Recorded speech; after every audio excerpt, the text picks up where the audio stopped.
Chaque jour, des milliers de gens font la différence et maintiennent le filet social en place pour les communautés vulnérables. Mon nom est Daniel Lantaigne et je me suis donné pour mandat de sortir de l'ombre ces héros, des héros anonymes. Aujourd'hui à l'émission, j'ai le grand bonheur de vous présenter deux organismes.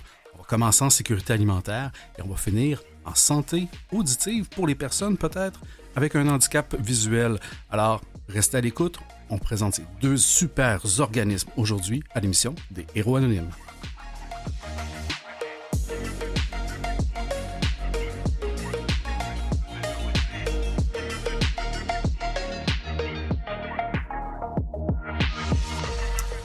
Alors, bienvenue à l'émission Les Héros Anonymes. Toujours un plaisir de vous retrouver chaque semaine.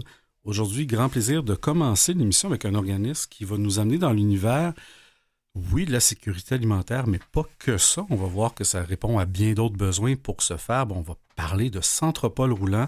On va le faire aujourd'hui avec Pierre Linné, qui est directeur général de l'organisme depuis je pense qu'on est rendu dans la 10e année de direction générale. Vous étiez là un peu avant. Bonjour Pierre Linné. Bonjour Daniel. Très heureux de vous recevoir ici. L'émission s'appelle Les Héros Anonymes, donc on prend toujours pour acquis qu'il y a peut-être quelques personnes qui ne connaissent pas l'organisme, donc le Centropole roulant. On comprend que ça roule. Qu'est-ce que c'est sinon que ce qu'on peut en comprendre avec le nom? Centropole roulant est un centre alimentaire qui produit la nourriture en agriculture, qui la transforme dans des cuisines communautaires et qui la distribue à travers différents programmes, en particulier une popote roulante, qui est un service qui s'adresse à des personnes en perte d'autonomie alimentaire et par cela adresse des enjeux de sécurité alimentaire et d'inclusion sociale. Et on est à la fois un organisme qui traite de première ligne, donc des services d'urgence alimentaire, et on travaille un petit peu aussi en changement social, et donc on aura peut-être l'occasion d'en parler. Oui, certainement. Comme je disais, sécurité alimentaire, c'est qu'une partie de ce qui est fait, parce qu'évidemment, on en reparlera, mais vous allez à la rencontre des gens, évidemment. Vous ne faites pas que livrer les repas, vous allez bien au-delà de tout ça. Il y a un échange avec ces personnes-là. Vous devenez aussi parfois, à travers vos bénévoles puis les personnes qui font la distribution, des fois, un des rares canaux de communication que ces gens-là ont, et donc aussi une très, très bonne vigie sur leur santé, sur leur autonomie et sur leur état.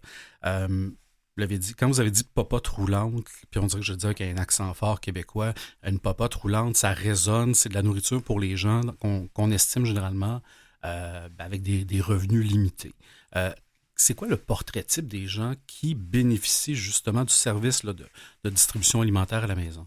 Ce sont des gens qui sont en perte d'autonomie alimentaire. Ça veut dire qu'ils n'ont pas la capacité de pouvoir préparer de la nourriture pour eux-mêmes ou même aller à l'épicerie. Donc ça peut être dû à des enjeux de santé physique, des enjeux de mobilité, des enjeux de motricité et des enjeux de santé mentale. Donc des pertes de mémoire, des pertes cognitives qui les amènent à ne pas pouvoir être autonomes d'un point de vue alimentaire. Ces enjeux de santé physique sont, dans une vaste majorité des cas, couplés à des enjeux de santé financière. Donc c'est souvent des gens qui n'ont pas les moyens de pouvoir subvenir à leurs besoins alimentaires en ayant recours à des services additionnels. Et la plupart du temps, ils sont également isolés socialement. C'est des gens qui n'ont pas de famille, qui n'ont pas de proches aidants, qui n'ont pas de personnes qui les entourent. Donc ils sont isolés, à faible revenu, et puis pas en mesure de cuisiner pour eux-mêmes. Je comprends. Puis avec, évidemment, la situation économique actuelle, le coût du panier d'épicerie, on s'entend, là, la facture d'Hydro-Québec reste à peu près la même, sinon elle augmente. Le coût du loyer a augmenté. Il y a des dépenses qu'on ne peut pas négocier, disons, dans le budget mensuel. J'ai l'impression que l'alimentation est toujours peut-être celui qui finalement, malheureusement, écope des augmentations des autres coûts. Est-ce que vous avez vu une incidence avec l'augmentation du panier d'alimentation? Mais je peux partager les chiffres que moi j'ai vus. C'est une augmentation de 23% des denrées alimentaires des prix des denrées alimentaires depuis 2019. Donc nous, on s'adresse essentiellement à des aînés. Il y a 80% des personnes qui reçoivent la popote qui sont des aînés. Et le moins qu'on puisse dire, c'est que les pensions des aînés, ou même les pensions d'invalidité ou les pensions pour handicap, n'ont certainement pas augmenté de 23% depuis 2019. Non, certainement pas au même niveau d'indexation. Fait que certainement que ça vient créer de la pression aussi de votre côté. Puis évidemment, parce que vous devez les acheter aussi, les aliments, mais je pense que vous en produisez, si je ne me trompe pas, ce qui est un peu distinctif de bien d'autres popotes, c'est que vous avez un jardin. Exact. Donc on a plusieurs jardins urbains et on a également une ferme qui se trouve à Senneville, donc c'est en zone périurbaine, mais toujours sur l'île de Montréal. Et la ferme contribue à la production que nous intégrons dans la popote roulante. Mais c'est vrai que est-ce qu'on peut répercuter dans les prix des repas? Parce que les clients de popote roulante contribuent à hauteur de $6 dans les coûts en fait, de production de la popote. Est-ce qu'on peut le répercuter sur les clients? Mais ça semble être actuellement une très mauvaise idée, en fait. Ouais. Donc, on doit travailler avec les bailleurs de fonds, avec les philanthropes un petit peu, pour partager l'enjeu que ça représente et le stress financier que ça pourrait représenter de ces gens-là si nous, on faisait comme tout le monde, c'est-à-dire qu'on indexait les prix. Donc on a décidé pour la énième année consécutive de maintenir les prix à $6, qui est moins que la moyenne des popotes roulantes au Québec, parce que tout le monde n'a pas le privilège d'avoir des gros philanthropes derrière eux. Et donc c'est vrai que ce sont ces personnes-là qui sont les victimes des incidences de l'inflation. Oui. Ben, certainement. Et il y a un petit bout de temps, le 27 février dernier, je lisais dans la presse un article signé par un regroupement, entre autres, là, des popotes roulantes.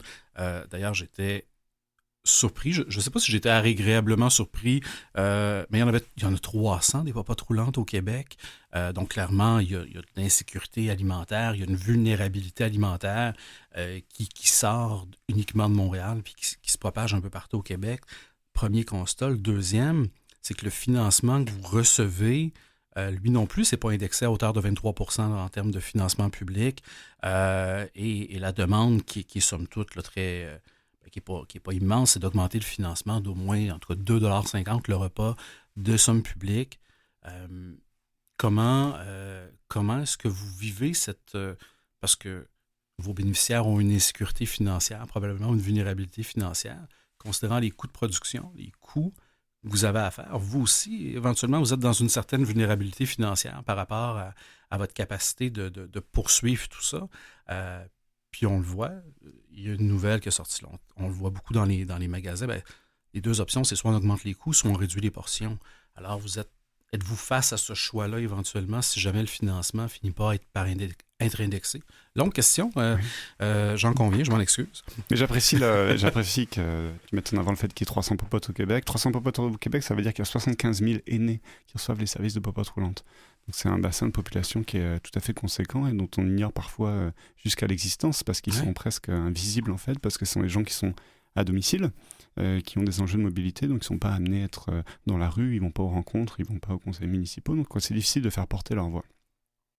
C'est vrai que les bailleurs de fonds, en particulier les bailleurs de fonds publics, leur indexation sur ces augmentations-là sont absolument anémiques. Mm-hmm. Et donc, les groupes communautaires doivent essayer de se mobiliser. La tendance qu'on voit actuellement, c'est mais on accepte de participer à des podcasts, certainement. Merci de nous inviter. Et puis on se mobilise dans la presse, on essaie de mobiliser les députés, mobiliser les ministres également, pour attirer leur attention sur ces enjeux-là. Il y a quand même une préoccupation que la réduction des budgets puisse affecter le milieu. C'est des milieux qui sont particulièrement fatigués. Alors, le message qu'on peut partager, notamment aux décideurs ou même aux électeurs, finalement, c'est que le milieu communautaire est souvent considéré comme une extension des services publics, notamment des services sociaux et des services médicaux. Et pour autant, les travailleurs communautaires n'ont pas du tout les conditions de travail ou les salaires des travailleurs publics.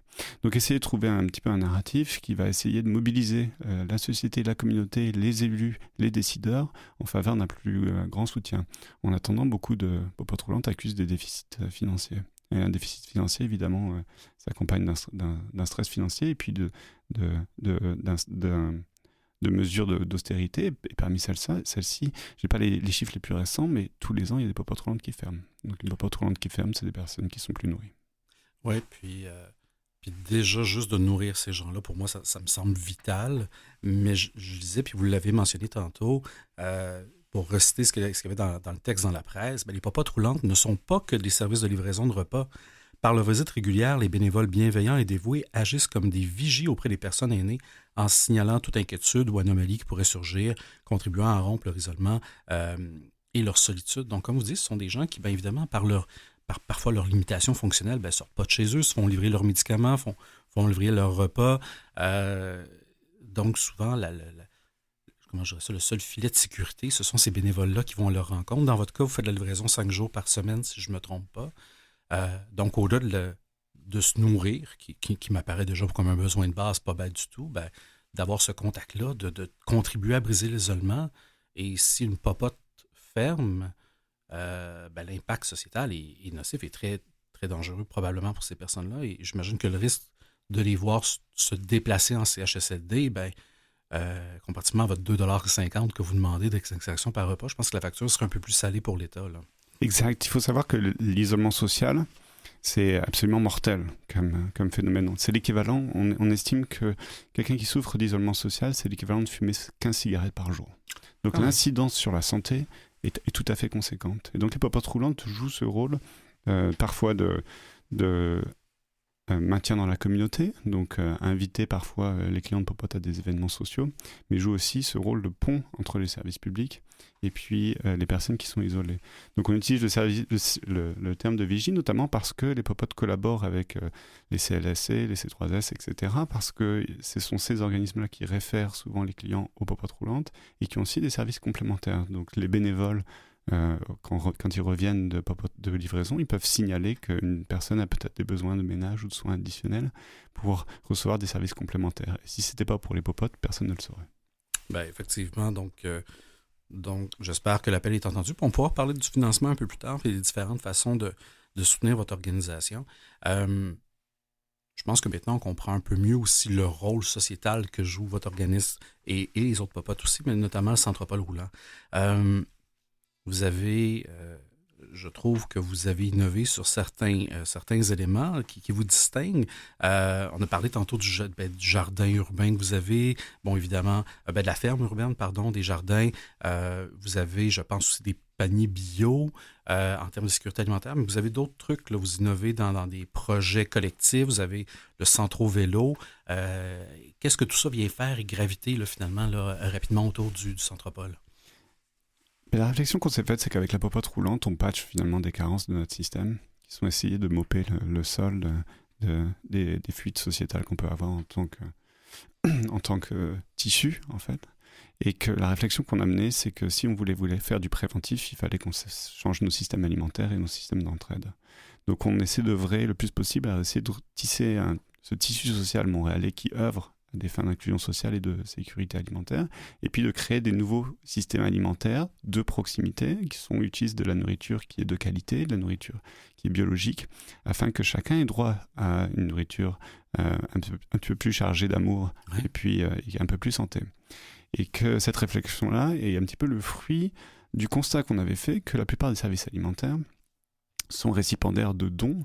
Et les dons, c'est souvent finalement la nourriture dont personne ne veut. C'est celle qui les conserves de pois chiches. Là, c'est ça que personne achète chez IGA, etc. Et que ce constat-là nous a poussé à nous dire, mais est-ce que les personnes qui reçoivent la popote roulante n'ont pas aussi le droit d'avoir leurs légumes frais, avoir leurs fruits frais? Donc on est parti modestement, on a commencé à faire de l'agriculture sur les toits, et puis nos programmes d'agriculture se sont rapidement répandus, mais une agriculture sans éducation, c'est un petit peu comme si on faisait le système d'éducation sans offrir des jardins. Donc on a essayé de bâtir des systèmes alimentaires où on crée des espaces de culture en ville, donc sur des toits, dans la rue, et puis on a d'autres sites, on pourra en parler plus tard, où on puisse accueillir de la production, mais aussi accueillir le plus de monde possible, où on fait un accompagnement pour le développement des compétences alimentaires.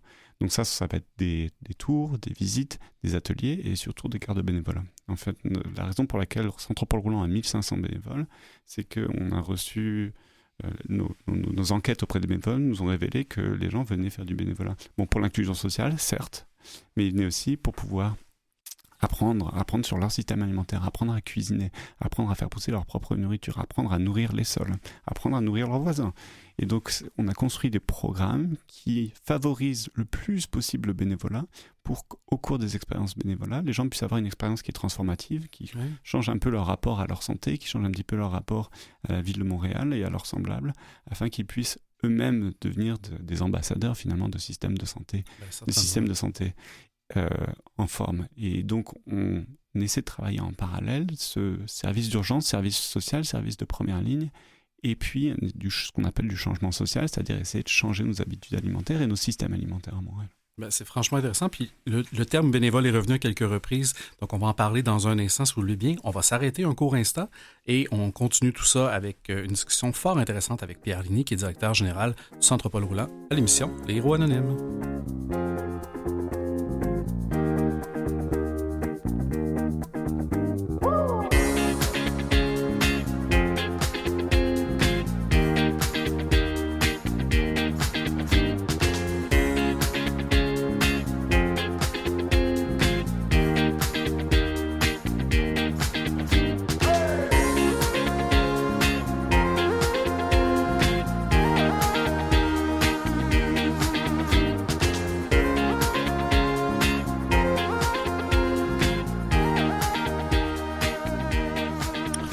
amis, on est de retour au Héros Anonyme et on poursuit cette fascinante discussion avec Pierre Ligné, qui est directeur général du Centre Paul Roulant. Comme je le disais en première partie de l'émission, on a parlé à quelques reprises du terme bénévole et je pense que votre organisation, et corrigez-moi si je me trompe, pas de bénévole, il n'y a plus de Centre Paul Roulant. Ça représente quoi le bénévolat chez vous? On a une équipe d'employés, l'équipe d'employés entre 15 et puis une trentaine de personnes, dépendamment des saisons, notamment de la saison agricole. Ouais. Et on estime que si on n'avait pas les bénévoles qu'on a, on devrait avoir à peu près une cinquantaine d'employés. Donc il faudrait qu'on double notre masse salariale, ce qui serait absolument impossible avec les moyens financiers qui sont les nôtres. Mais le bénévole, au-delà d'être une ressource, c'est surtout pour nous un moyen de soutenir les Montréalais qui ont une volonté d'engagement selon notre constat qui est gigantesque, qui ont juste besoin de plateformes pour pouvoir exprimer cette volonté d'engagement. Donc il y a un souhait de pouvoir soutenir ses semblables, un souhait de vouloir apprendre, et puis aussi une volonté de se sentir engagé dans sa communauté, et puis connecter les uns avec les autres. Et donc nous, on essaie de créer un réceptacle pour toute cette bonne énergie, et puis pour pouvoir offrir une expérience qui est significative, qui est transformative à toutes ces personnes-là. Donc ce que ça représente, par rapport à la question, c'est l'opportunité de passer du temps dans une cuisine communautaire, du temps dans une ferme périurbaine, qui est un environnement urbain assez enchanteur, qui a des vertus vraiment pour pouvoir soigner. C'est important d'avoir accès à de la végétation quand on vit en environnement urbain. Des jardins qui eux-mêmes sont des sources de ressourcement. Et puis, il s'est démontré qu'avoir les mains dans la terre, ça a des vertus thérapeutiques très conséquentes. Mais ça s'exprime aussi en livraison. Au quotidien, on a tous les jours, sans exception, à l'année longue, y compris pendant les temps des fêtes, une quinzaine de personnes qui vont se répartir dans 8 quartiers pour aller livrer des repas à domicile. Donc ces personnes partent avec 14 repas, parfois à vélo, parfois en bus, parfois à pied, parfois en auto. Et puis ils vont aller à la rencontre de certains aînés, et puis ils vont vivre une expérience significative parce que le fait de venir à la rencontre d'une génération qu'on n'est pas toujours amené à côtoyer, en particulier pour les plus jeunes, vont permettre aux gens finalement de se sentir plus connectés avec les Montréalais et puis avec leur communauté. Donc la plupart des personnes qui font du bénévolat sont des personnes qui sont en période de transition dans leur vie. C'est des gens qui sont nouvellement retraités ou qui viennent de terminer leurs études, qui viennent de perdre leur emploi. Mais il y a aussi des gens qui vivent des traumatismes plus importants, des gens qui vivent un deuil récent. On voit aussi beaucoup de gens qui ont des break-up amoureux, ils viennent faire du bénévolat. Ah. Parce que le bénévolat offre une structure finalement sentimentale, certes, mais structurelle et sociétale. Ça amène à mettre son cadran le matin pour pouvoir aller s'engager. Donc le bénévolat, c'est à la fois un moyen pour nous de livrer ce repas, faire pousser cette nourriture, mais c'est aussi un moyen d'engager le Montréalais et puis de leur offrir une expérience significative et transformative parce qu'il y a un vrai appétit pour ça. Alors, en tout et partout, bon, évidemment, ça varie certainement durant les moments dans l'année. Ça représente quoi votre bassin de bénévoles sur lequel vous vous appuyez? On en a à peu près 1500. 1500, et là on parle que du Centre Paul Roulant. Exact. Ah, quand même. Oui, quand même. Donc, ça prend beaucoup d'abeilles là, autour de cette ruche-là pour que tout s'opère. Exact. Wow. Mais encore une fois, notre chance, c'est qu'il y a un vrai appétit pour le bénévolat. Donc, il s'agit surtout d'articuler son travail pour pouvoir l'accueillir. Ça veut dire que notre façon d'organiser le bénévolat, c'est qu'il y a des expériences bénévolat qui sont très encadrées. Il y a des gens qui viennent nous voir parce qu'ils veulent apprendre à couper un oignon en 5 secondes. Et puis la cuisine, c'est un environnement très sécuritaire. Ça va parler à notre recherchiste, je pense. Là. Je pense qu'elle avait un appétit là, pour savoir comment couper l'oignon. Là. C'est ça que je pensais. Donc, ou alors la ferme, qui est un environnement très encadré. Les gens, ils se voient donner des tâches qui vont durer 2 ou 3 heures.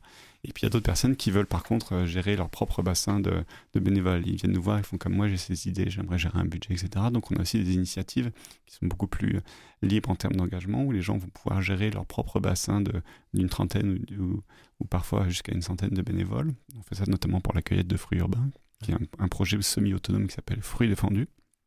Donc c'est la cueillette de fruits en environnement urbain qui est géré quasiment à 100% par des bénévoles. C'est le cas également pour l'atelier de vélo communautaire qui s'appelle Centro Vélo. L'apiculture, tu as mentionné à juste titre les abeilles, donc on fait aussi de l'apiculture qui est gérée à 100% par des bénévoles. Donc ça, c'est des gens qui ont envie d'être extrêmement engagés dans leur communauté. Ils sont là toutes les semaines, ils vont organiser des ateliers, parfois des conférences, des projections de films, mais ça demeure une action bénévole. Donc l'action bénévole est extrêmement mobilisatrice parce que c'est l'occasion pour certaines personnes de pouvoir avoir dans leur vie personnelle un pouvoir de changement qu'ils n'ont pas dans leur vie, par exemple, professionnelle. Oui, tout à fait. Puis, ce que j'aime particulièrement, c'est le spectre d'opportunités que vous avez, là, entre couper un oignon, aller à la rencontre d'aînés, euh, gérer un projet, il y a quand même un tas d'opportunités, puis ça va donc du bénévolat, que je dis souvent, qui est de se mettre les deux mains dedans, à du bénévolat d'expertise également. J'imagine que vous accueillez aussi probablement, on le sait tous, les entreprises ont recommencé à refaire du team building, là, de la consolidation d'équipe. J'imagine que ça aussi, ça doit faire partie des gens qui se présentent chez vous. Exact. Et on trouve ça intéressant de travailler avec les corporations parce que, en termes de changement social, il y a parfois des corporations qui ont beaucoup d'intérêt pour avoir cet impact social. Donc on parle beaucoup de RSE, parfois de développement durable, Ouais. et qui viennent nous voir parce que nous, on a une offre pour eux, et qui est cette offre, c'est une forme d'accomplissement pour eux, de sentir que leur impact social ou leur impact environnemental est plus fort s'ils s'impliquent avec nous. Et pour nous, c'est l'occasion d'avoir des discussions qui nous semblent importantes, qui sont pour changer nos systèmes alimentaires. C'est parfois important d'avoir des discussions difficiles avec certaines corporations quant à leur propre impact. Donc ça vient, le bénévolat corporatif à Centre-Paul Roulant, avec une invitation, et l'invitation c'est souvent d'avoir une conversation au sujet de l'impact des corporations dans leur milieu de vie ou dans leur environnement de manière plus globale. Et comme ça, on a l'impression que nous, on est transformés par leur implication bénévole, parfois par leur implication financière également, et eux, ils sont transformés par finalement l'éducation qu'ils peuvent recevoir de Centre-Paul Roulant, l'expérience qu'on a, et puis ce sont effectivement des choses qui sont tout à fait chiffrées, c'est quand quelqu'un devient donateur individuel ou donateur corporatif, leur niveau d'intérêt et d'éducation pour le domaine dans lequel il s'engage, il devient croissant de manière exponentielle. Donc on essaie toujours de favoriser ces conversations-là, toujours à des fins de créer des systèmes plus résilients et plus bienveillants. Certainement. Et vous m'amenez sur la piste du financement en parlant des donateurs et des donatrices.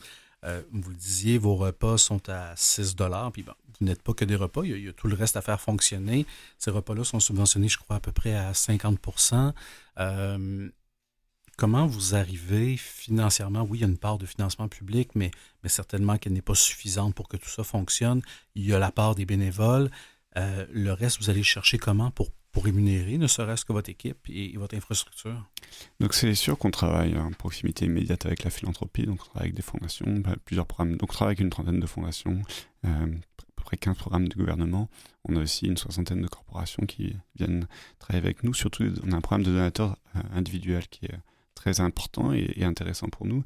La perspective qu'on essaie d'avoir, parce que cet argent est fondamental pour notre survie, c'est d'approcher l'engagement financier, non pas comme un échange mercantile en fait, Ouais. d'argent, mais plutôt comme une forme d'engagement. Notre expérience, c'est que les gens qui s'engagent en philanthropie ou qui sont donateurs individuels, mais ils aimeraient ça faire du bénévolat, mais ils n'en ont pas l'occasion ou le temps parce qu'ils ont des familles, parce qu'ils ont des emplois. Il y a toutes sortes de raisons.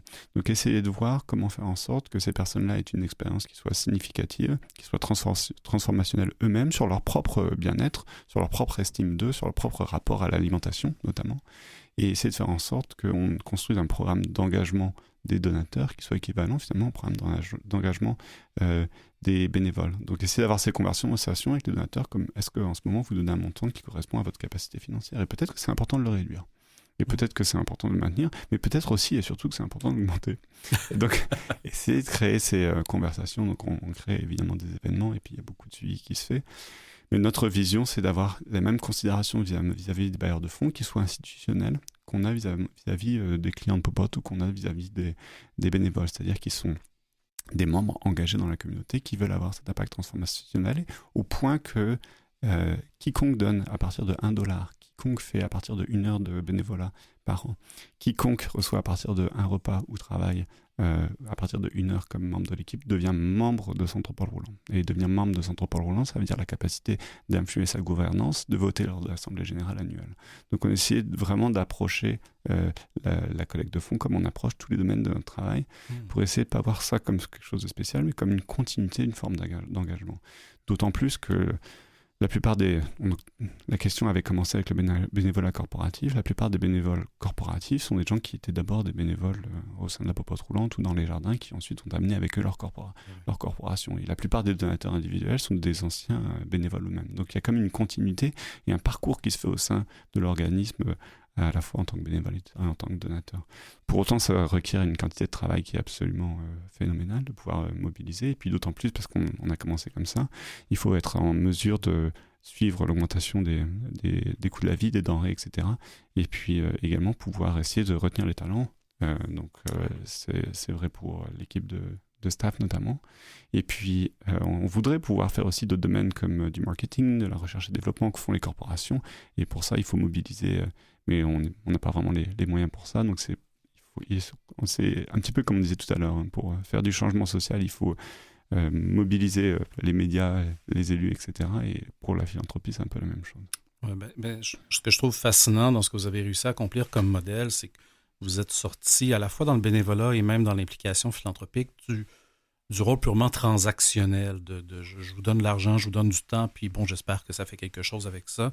Vous donnez beaucoup de sens à ce que les gens font, peu importe leur niveau d'implication à travers tout ça, et incluant aussi, bon, évidemment, vos employés, probablement qu'ils y trouvent beaucoup de sens. On arrive déjà au terme de cette rencontre-là qui a passé beaucoup trop vite. Là, je vous dirais, en 30 secondes, qu'est-ce qu'on peut vous souhaiter, Centre Paul Roulant, pour la suite?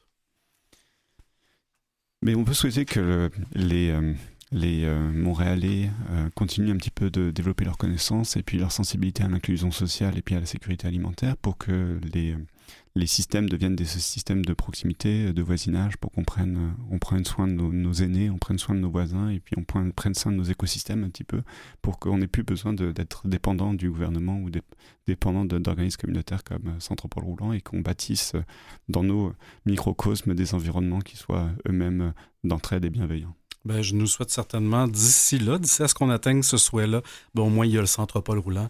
Alors, merci beaucoup Pierre Linné de nous avoir accordé ce temps-là aujourd'hui. Merci d'avoir mis en lumière le travail extraordinaire que vous, votre équipe, vos bénévoles, tous les gens qui gravitent autour de vous font finalement au quotidien au Centre Paul Roulant. Si vous voulez en apprendre davantage, je vous invite à visiter leur site web qui est centrepaulroulant.org. Également les appeler au 514-284-9335, que ce soit pour vous-même, en termes de besoins, ou si vous désirez offrir du temps ou du soutien financier, visitez ce site web-là et contactez-les certainement. Merci beaucoup. Encore une fois, bienvenue. C'est un grand plaisir. Merci, Daniel.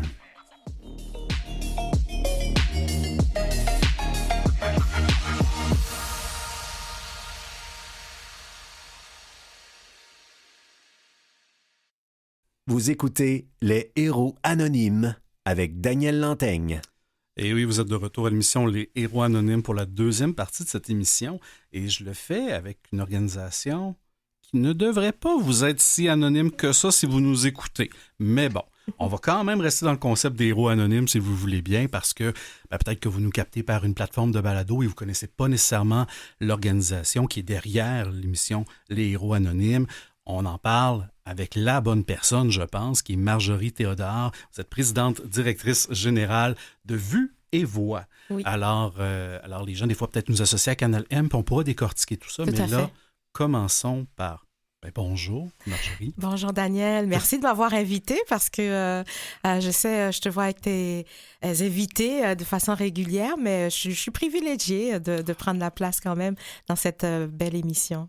C'est un très, très grand plaisir parce que lorsqu'on fait cette émission-là, on pense à plein d'organismes. À un moment donné, je fais, on est assis dans un OBNL qui a, évidemment, il y a vos précieuses auditrices et auditeurs qui vous connaissent, oui. Mais au-delà de tout ça, il y a des gens qui ne passent pas nécessairement par Canal M, qui vous connaissent par d'autres choses, que vous faites depuis, je pense, depuis 1976 quasiment.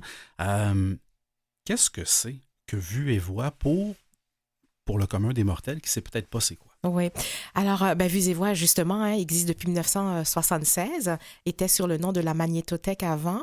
Alors, qu'est-ce qu'elle fait? Elle produit des livres audio adaptés et puis à travers Canal M aussi des émissions justement comme celle-ci. Canal M est une radio inclusive. Donc, l'organisme avait commencé d'abord par les livres audio adaptés pour vraiment une clientèle ciblée de personnes non-voyantes dans ses premières années de vie. Ensuite, elle a pris corps et puis ensuite Canal M est arrivé arrivé 10 ans après, en 1986, c'était d'abord pour lire ce qu'on appelle les informations éphémères, donc journaux, magazines. On faisait que de la lecture à Canal M. Oui, parce que les gens qui évidemment ont une déficience visuelle ou sont aveugles, ben Voilà. lire la presse, là, c'est pas facile. Exactement, c'est ça. Donc, alors, c'était de rendre l'imprimé accessible sous forme audio. Bon, maintenant, on dépasse un peu l'imprimé parce qu'il y a tout ce qui est numérique aussi, mais l'essentiel, c'est de permettre aussi à cette clientèle cible d'avoir accès à l'information. Puis, j'aime toujours le dire parce qu'il y a une statistique qui revient toujours, c'est que 80% de l'information passe par nos yeux. Alors, nous, lorsqu'on a nos yeux, donc on a 80% de l'information. Alors, malheureusement, si on n'a pas notre vue, il nous reste que 20%.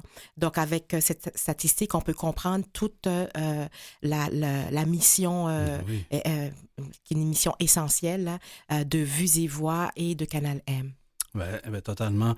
Dans le fond, Canal M devient la paire de yeux temporaire pour avoir accès minimalement à ne serait-ce que ce qui se passe dans notre monde, qui était la mission là, au lancement là, de la chaîne radiophonique là, en 86, puis qui a évolué avec Canal M. Canal M, pourquoi M? Alors voilà, c'était un petit peu de nostalgie parce que le premier nom de Vues et Voix était La Magnétothèque. Alors en 2011, lorsqu'on a rafraîchi, on a refait un peu nos devoirs, voir quelle nouvelle identité on pouvait donner et on a voulu garder le M pour Magnétothèque. Alors c'était un petit truc nostalgique. Alors Canal M pour Magnétothèque de l'époque. Alors voilà. Ça fait beaucoup de sens parce que je vais vous avouer, je parle souvent, les gens me parlent de l'émission Les Héros Anonymes. Oui. On parle de Vues et Voix. Puis après ça, ils disent, ben, Canal M, pourquoi le M? Ben là, maintenant, on le sait pour les gens qui connaissaient. Puis la magnétothèque, ça résonne quand même là, dans la sphère publique comme nom. Là. C'est un nom qui a longtemps circulé. Beaucoup. Ça a été, d'ailleurs, je dois vous dire que ça a été difficile, hein, le changement de nom. Là. C'est passé de justesse, hein, mais les gens ont bien compris que la magnétothèque, on voulait aussi, c'était le magnétophone, les rubans, on était plus dans l'ère numérique. Alors, on voulait rafraîchir un petit peu l'image et tout. Et puis, c'est ça, mais on a été beaucoup tous dans un état nostalgique là, pour l'ancien nom. Oui. Ben oui, je comprends certainement. Et donc, la mission de Vues et Voix, qui est une entreprise, je pense qu'on peut qualifier d'économie sociale, inclusive. Alors, on est beaucoup dans l'audio numérique. Oui. Parce que tout passe beaucoup par l'audio. Voilà. Parce que le public cible, à la base, c'était les personnes qui ne voient pas ou qui ont une déficience visuelle. Et donc, ça permettait au moins d'avoir accès à de l'information, oui. Mais comme vous disiez, beaucoup à des livres aussi. Parce que je pense qu'il y en a eu quelques-uns, là, des livres qui ont été enregistrés depuis le début. Là. Ah oui, beaucoup. Je veux dire, beaucoup. On a peut-être une 20 000 à 30 000 livres quand même qui ont été produits là, durant toutes ces années-là. Donc, ce qui fait que ça a amené aussi un beau choix de livres. Bon, quand le numérique est arrivé, ça a facilité aussi, parce qu'avant, on parlait de livres cassettes. Ouais. Donc, après, on a parlé de livres CD, puis maintenant, on est plus dans l'immatériel. C'est vraiment des téléchargements. Et puis, actuellement, le public cible a droit à nos livres via la Bibliothèque et Archives nationales du Québec, qui est le distributeur finalement du livre, parce qu'il faut aussi que la personne prouve par un billet médical qu'elle est non-voyante et tout, parce que ce sont des livres qui sont prêtés gratuitement, et puis il y a toute la protection des droits d'auteur aussi, où on est gardien de ça. Donc alors, la distribution maintenant se fait par la BANQ. Mais dans la première étape de Vues et Voix, lorsqu'elle était magnétothèque, elle faisait la production et elle faisait aussi la diffusion auprès des usagers. Mais ça a changé en 2004. Ouais. Depuis 2004, c'est vraiment la BANQ qui avait le mandat national de diffusion, donc qui faisait... C'est intéressant ça, parce que j'imagine que quand la magnétothèque a été créée, il n'y avait qu'un public cible et c'était pour rendre les livres accessibles. Oui. Aujourd'hui, ça m'arrive d'écouter des livres audio et j'ai une vision 2020. Là. Oui. Donc, le public qui peut en bénéficier s'est élargi. Oui. Donc, je comprends que vous faites la production. Les gens qui en bénéficient de façon, je dirais, de façon légitime vont passer par Bibliothèque et Archives nationales du Québec, la BANQ. Mais d'autres gens peuvent aussi bénéficier des livres audio maintenant. Puis on voit qu'il y a un appétit grandissant. Oui. Les gens écoutent des podcasts, les gens écoutent des livres audio. Alors ça aussi, ça fait partie des gens qui en bénéficient un peu par la bande. Oui, tout à fait, parce que alors il faut faire la différence entre le livre audio adapté et le livre audio commercial. Ah ouais, c'est ça, c'est deux. Alors les deux sont enregistrés en MP3, mais celui qui est adapté, il va être encodé pour une meilleure circulation du livre. Parce que lorsqu'on parle d'accessibilité, il faut alors l'accessibilité, le livre audio comme tel, c'est déjà une première accessibilité. Par contre, pour les personnes non-voyantes, il faut donner toute l'accessibilité comme lorsqu'ils avaient leurs yeux, c'est-à-dire qu'ils doivent pouvoir naviguer dans le livre, ils doivent pouvoir aller lire des notes de bas de page, revenir, savoir installer un signet. Donc, c'est ce qui permet le livre audio adapté. Tandis que le livre audio commercial, lui, il est un peu lu comme si on écoutait un CD de musique. On ne peut pas naviguer dans ce livre-là. Alors, c'est la différence. Donc, actuellement, oui, il y a la production de livres adaptés pour notre public cible et le livre audio numérique commercial qui est un livre qui est accessible sur les plateformes numériques, achetées, etc. OK, mais la nuance est fort importante. Oui. C'est un peu comme dire, quand on écoute une émission de télé, on peut la regarder, si on a les yeux fermés, on comprend, mais non, on va rajouter de la vidéodescription. Si Exactement. on pense, pour pas le nommer, à Ami Télé qui fait ce bout-là du côté télévisuel, Voilà. Au moins vous permettez effectivement aux personnes qui n'ont pas... si la vision n'est pas là, c'est assez difficile de peser au bon endroit puis de naviguer à travers tout ça. Tout à fait. On se dit, si nous, on est capable d'installer un signet, pourquoi la personne non-voyante, parce qu'elle a un handicap, elle ne peut pas faire le même geste. Donc, c'est ça qu'on appelle l'accessibilité complète, là. Tout à fait. Puis, on va passer à la pause dans quelques temps, mais on a encore un peu de temps. Je voudrais savoir... vous êtes quand même chez Vue et Voix depuis quelques années. Ça fait combien de temps déjà que vous êtes ici? Alors, est-ce que vous comptez encore? Alors, Mathieu qui fait cligner les lumières en studio. Oui, c'est ça. Ben, moi, j'ai commencé ici. Je n'étais pas directrice générale au début. J'étais directrice du développement, financement. Hein, ça te dit quelque chose? Oui, donc, oui. Alors, j'étais directrice du développement et des communications. Et puis, donc, c'était en 1999. Alors, ça remonte à longtemps. J'ai fait 2 ans dans ce poste-là. Et ensuite, il y a eu une ouverture au niveau de la direction générale. Et puis, comme j'avais déjà occupé ce poste-là avant, dans une autre organisation, donc alors, le conseil a jugé que j'avais les compétences, hein, d'ailleurs, pour ce poste-là. Et je suis restée. Mais je dis toujours que je suis restée parce qu'il y a tellement eu de défis. Puis, je suis une femme de défis. J'aime relever des défis. Et puis, d'engagement social aussi. Donc, je voulais à tout prix continuer à rendre cette organisation-là viable, malgré le fait qu'on a eu nos hauts et des bas au niveau financier et tout. Mais je suis quand même fière d'avoir pu garder ce côté-là cette pérennité-là, si on veut dire. Oui, puis je comprends pourquoi vous êtes resté, certainement. Vous êtes une personne qui carburait au défi, avait besoin de rêve, vous attachez à tout ça, puis je pense que vous en avez eu votre lot à travers les différentes années. Mais au départ, pourquoi la magnétothèque dans votre vie? Ben, quand je suis arrivée à la Magnétothèque, c'était un chasseur de tête qui est venu me chercher dans l'autre organisme que je travaillais. Donc, j'avais envie de faire un changement. J'étais avec la déficience intellectuelle avant, comme développement, communication. Et là, lorsqu'il y a eu ce poste-là, on est venu me chercher. Et ensuite, j'ai pris la direction et tout. Puis c'est comme ça, c'est un hasard. J'avais un truc personnel aussi qui m'était arrivé, que je dis pas souvent. J'ai perdu la vue, moi, à 18 ans. À 18 ans, heureusement pour 48 heures, mais 48 heures qui paraissent longs. C'est ce qu'on a de stress, j'imagine. Voilà, c'était une amorose qu'on appelle en termes médicaux. Ça avait été causé par la pilule anticonceptionnelle, donc qui avait fait un caillot, etc. Donc, j'ai perdu la vue, mais au moment où je l'ai perdue, le temps de récupérer, j'étais complètement dans le noir. Donc, alors, c'était pas... c'est quelque chose de dramatique.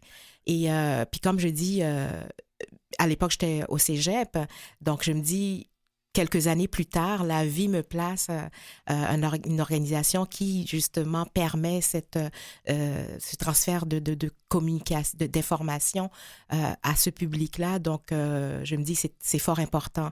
Parce que si ma cécité avait été complète et définitive, ce qui aurait pu être, j'aurais été une cliente là, Ben oui, de certainement. l'organisme. Ouais. Certainement. Il n'y a pas de hasard dans la vie, hein? Non, Certainement pas. Écoutez, le temps passe déjà très vite. On Oui. va prendre une petite pause, si vous voulez bien. tout à fait. On va continuer, tout ça avec Marjorie Théodore, présidente directrice générale de Vues et Voix, dans quelques instants.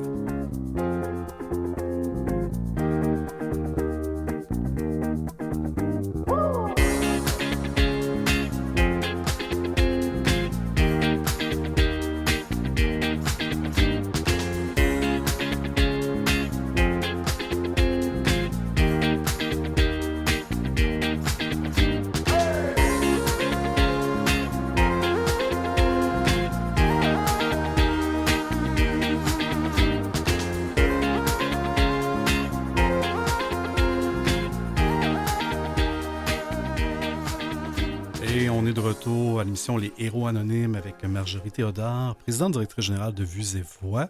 Et Vues et Voix, comme on le disait dans la première partie de l'émission, ben c'est un peu le porteur de Canal M, qui est la voix de l'inclusion. Canal M, qui est évidemment la chaîne radiophonique là, que vous écoutez, Oui. qui produit notamment cette émission-là. Canal M, une station de radio, lorsque je pense à une station de radio, je pense à une grande business de radiocommunication, propriétaire. On sait, il y a la guerre des codes d'écoute, tout ça. Mais Canal M, on n'est pas dans le même type d'organisation. Le financement ne se fait pas par des grandes ventes de publicité puis de codes d'écoute. Il se fait comment, le financement de cette station-là? Alors, le financement, il se fait c'est parce qu'on a une licence de diffusion obligatoire. Donc, c'est une licence qui est donnée par le CRTC. Alors, ce qui veut dire diffusion obligatoire, donc ça oblige les radiodiffuseurs à diffuser Canal M sur leur offre de choix aux clients. Okay. Ce qui fait que, alors, comment ça fonctionne, c'est que les câblodiffuseurs nous redonnent un pourcentage, nous, on sait 4 sous par abonné du câble, une redevance qui est donnée, donc qui fait qu'on est capable de financer notre organisation. Il y a beaucoup d'autres qui sont aussi dans ce genre de diffusion obligatoire. On parle de TV5, on parle du canal de l'Assemblée nationale, donc il y a plusieurs, le APTN, la télévision autochtone. Ouais. Alors, on est toutes dans ce genre de licence de diffusion obligatoire, ce qui finance la radio. Par contre, qui dit licence, redevance, dit aussi obligation. Donc, obligation de suivre des critères bien définis. Donc, notre radio, elle est vraiment définie comme une radio inclusive. Donc, même au niveau des choix des émissions, etc., ça doit être doit répondre aux critères. Et là, on parle de critères en particulier pour les personnes handicapées et pour la diversité, ensuite, dans son sens le plus large. Et les contenus aussi de Canal M, ça doit être des contenus qui soient bien spécifiques, donc donner le micro à ceux qui normalement n'auraient pas été comme on dit sur la scène. Ben ça me rejoint, ça, comme mandat. Oui, voilà, exactement. Donc, c'est ce qui fait sa particularité et qui fait aussi que souvent les émissions, lorsqu'on parle, disons, d'émissions de Premières Nations, ben, l'animateur est issu des Premières Nations. Donc, alors, de handicap, donc l'animateur a aussi un handicap. Donc, alors, c'est... Donc, je suis un héros, c'est ce que vous êtes en train de dire. Mon héros, cette émission s'appelle Les Héros Anonymes. Oui. Je suis un héros. Voilà. C'est ça. C'est nommé. Alors, ben oui, tout à fait, parce que c'est ça. Et tu donnes la parole aussi à des êtres qui sont qui sont un peu dans l'oubli. Ben oui. Souvent, parce qu'en plus, ils font un travail exceptionnel parce que c'est quand même des services qui sont essentiels dans la majorité des cas des organismes à but non lucratif. Donc, ce qui fait que ça donne une spécificité aussi. Ouais. Et là, je me sens mal. Je vais vous dire pourquoi. Oui. Vous avez dit tantôt que c'est une redevance du câble. Oui.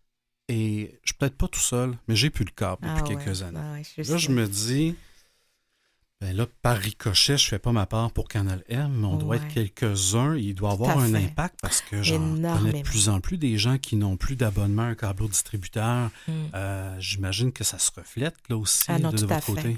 Ah ouais, c'est ça. Puis là, tu me touches particulièrement parce qu'on parle de financement à ce moment-là. Oui, on voit nos revenus diminuer, comme on dit, comme fondre. Oui, exactement. Parce que c'est exactement ça fond, parce que d'année en année, c'est quand même, ça représente des milliers de dollars. Ouais. Notre licence est de 5 ans, donc souvent aussi une augmentation de la redevance aussi, c'est pas tout à fait, comment je veux dire, quelque chose qui est faisable parce qu'il faut démontrer bien des choses et tout ça, mais ce qui arrive aussi, on a aussi les grands câblodiffuseurs qui se positionnent aussi contre aussi ce genre de licence-là. Pour eux, ça diminue leur profit. Voilà, oui. Exactement. Mais c'est ça. Donc oui, alors si tu n'as plus le câble, tu ne donnes plus la redevance. Et qu'est-ce que je peux faire pour me racheter si j'ai plus le câble et que je considère, puis évidemment, c'est le cas, que Canal M et que Vue et Voix aussi, au sens plus large, c'est vital pour une société. Comment je peux soutenir, finalement? Ben, c'est directement, donc parce que nous, on est quand même un organisme de bienfaisance aussi. On a un numéro de charité pour fin d'impôt. Donc, alors, c'est en donnant directement ce qu'on aurait donné via le câble, mais de le redonner, mais ça fait des petits... oui, tout à fait. C'est intéressant. Alors que tout le monde pensait que la presse était le premier à devenir un OBNL et à devenir un organisme de bienfaisance, ben déjà Canal M l'était. C'est un média qu'on peut soutenir. Exactement. À la même hauteur qu'un lecteur de la presse. Voilà, tout à fait. C'est intéressant de savoir qu'on peut... Puis ça, on en a grandement besoin parce que ça fond quand même vite et les besoins sont là, puis on doit donner encore plus d'informations, la visibilité, sortir aussi des sentiers battus pour qu'on puisse connaître encore mieux Canal M parce que Vues et Voix, donc alors ça prend encore plus d'argent. Alors, voilà, c'est le besoin est là. C'est le grand enjeu, le financement, certainement. En tout cas, je vous souhaite que l'appel soit entendu. En tout cas, moi, je l'ai capté. Je ne me réabonnerai pas au câble, mais je vais pouvoir soutenir Canal M directement et probablement que ça sera plus significatif que la redevance qui vient des câbleaux distributeurs. On a parlé, Canal M est vital mais pas juste pour les personnes qui ont maintenant une déficience visuelle. Les gens qui nous écoutent ont un intérêt sur les enjeux sociaux qui sont nommés, sur la mise en lumière de gens, d'organismes, de situations. Donc, le public s'est probablement diversifié, j'imagine, au fil des ans. Tout à fait, diversifié et élargi aussi, parce qu'on est sur l'Internet, on est sur la toile, donc on est entendu partout. Hein. On a des retours de gens qui sont en Europe, en Afrique, l'Afrique francophone. Donc, nos émissions, on le voit, traversent maintenant les frontières. Donc, alors, ça donne, on répond à notre mission, mais avec un élargissement, parce que là, on touche aussi les peuples autochtones, on touche la diversité culturelle, la diversité de genre. Donc, alors, on a agrandi notre auditoire, mais tout en donnant toujours le contenu, beaucoup de contenu. Tout à fait. Puis ce qui est agréable avec l'émission Les Héros Anonymes, c'est qu'on touche à tous ces types d'organismes-là. On a reçu des organismes autochtones, comme vous disiez, des organismes dans la diversité de genre et de sexe. C'est ça. Dans tout, on est avec une popote roulante dans la première partie de l'émission. Ça nous permet de toucher à tout un univers. Puis on reçoit des organismes un peu partout dans la province aussi, sachant que justement, que tout le monde vous écoute, parce que vous êtes disponible là, sur la radio en direct sur le web, mais vous êtes sur à peu près... pas à peu près, vous êtes sur toutes les plateformes de balado là, qu'on peut penser. Il y a Apple Balado, Google Podcast, Spotify, et je m'essaie pour l'autre que j'ai toujours de la misère à dire, iHeart Radio. J'ai eu une félicitation, je pense que j'ai réussi à le dire pas trop mal. Donc si vous êtes la voix de l'inclusion, mais en tout cas, du moins, vous avez coché la case de l'accessibilité pour qu'on se rende jusqu'à tout à fait. Il y a des défis de financement qui seront toujours là.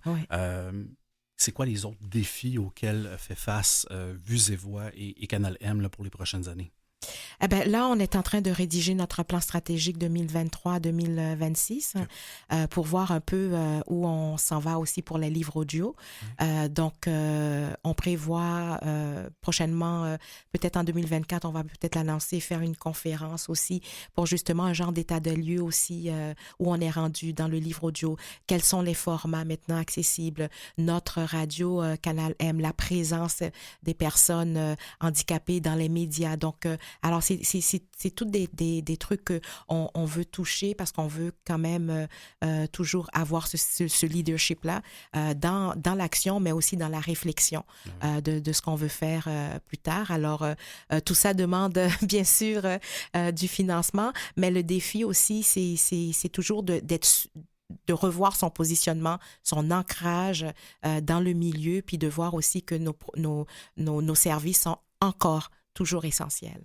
Oui, je pense que c'est toujours sain quand une organisation se demande est-ce qu'on est toujours pertinent? Est-ce qu'on peut l'être plus? Est-ce qu'on doit se déplacer de notre X peut-être pour répondre et toujours répondre aux besoins? Puis vous avez certainement eu à le faire dans les dernières années, notamment avec les avancées technologiques, avec le numérique, avec tous ces systèmes-là qui viennent aussi un peu permettre aux gens à la base qui ont une déficience visuelle de pallier à leurs besoins. Donc, d'une certaine façon, il y a un peu de compétition dans la technologie qui est en bout de ligne avec Canal M et Vues et Voix.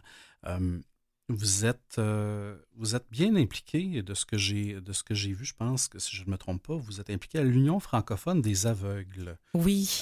Donc, vous, quand vous êtes arrivé à Canal M, à la suite de ce que vous avez vécu plus jeune, la déficience visuelle, vous êtes tombé dans la potion, là, si je comprends bien. Oui, tout à fait. La déficience visuelle, parce que aussi, c'est l'éducation. Moi, je crois beaucoup à l'éducation, la culture et tout. Donc, alors, pour un peuple, l'identité culturelle.